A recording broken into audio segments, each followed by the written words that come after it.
হে গাইছ নমস্কাৰ। আজি মই দা আৰু কৰত লৈ কিনে আহিছোঁ বাঁহৰ বস্তিত, মানে বাঁহ কাটিব লাগে ৰ'ব।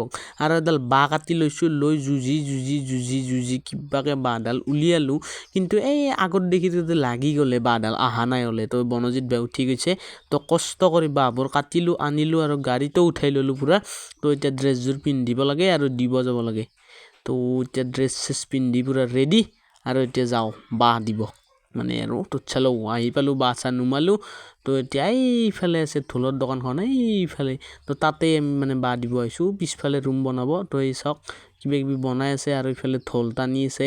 আৰু ইফালে ঢোল টনাই নহয়, শাৰী শাৰীকৈ চব ঢোলবিলাক এনেদৰে থৈ দিয়া আছে। ঢোলৰ লগতে বেলেগ নাগৰা চাগৰাও আছে। তো দে আৰু সম্পূৰ্ণ বস্তু, আৰু এটা মই বেগ, ঢোল নিয়া বেগ এটা দৰকাৰ আছিলে, লৈ ল'লোঁ। আৰু এতিয়া যাওঁ আৰু কিনো ক'ত থাকিম, এতিয়া বাঁহৰ পইচা চইচা ল'লোঁ। তো দিয়ক তেন লগ পাই আছোঁ এটা নেক্সট ভিডিঅ'ত। শিৱৰাত্ৰি আহিছে